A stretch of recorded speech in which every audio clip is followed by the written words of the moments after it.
నమస్తే అందరికీ. Welcome to our channel. ఇవాళ మార్నింగ్ వచ్చేసి నేను మా ఆయన అయితే బయటకైతే వెళ్ళాము. ఇక్కడ చూసారా శివాలయం అయితే వచ్చింది. ఇంకా అలానే వెళ్తుంటే ఇక్కడైతే పాతూరు అమ్మవారి శాల అయితే చూసారా. ఇంకా మేము వెళ్తున్న టెంపుల్ వచ్చేసి ఇంకొద్దిగా ముందుకు వెళ్తే టెంపుల్ అయితే వచ్చేసిందండి. ఇక్కడ వచ్చేసి బసవన్న కట్ట అంటారు.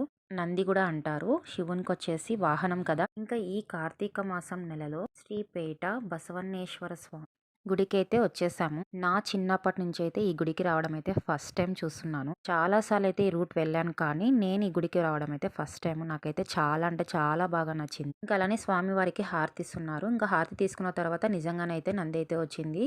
స్వామి అరటి పనులు అయితే పెడుతున్నారు. అలానే నేను ఇక్కడ దీపం కూడా వెలిగిస్తున్నాను. కార్తీక మాసంలో దీపం వెలిగడం చాలా మంచిది కాబట్టి ఇంకా నేను గుడికి రావడం కారణం అయితే ఇవాళ నా పుట్టినరోజు అని నేనైతే గుడికి వచ్చాను. ఇంకా అలానే అగరబత్తీలు వెలిగించిన తర్వాత స్వామి వారికి ప్రదక్షిణలు చేసేసి ఇలా నేనైతే పూజించుకున్నాను. స్వామివారు అయితే చాలా అంటే చాలా బాగున్నారు. అలానే మీరు కూడా దర్శించుకొని ఎలా ఉందో కామెంట్ చేసి సబ్స్క్రైబ్ చేసుకోండి.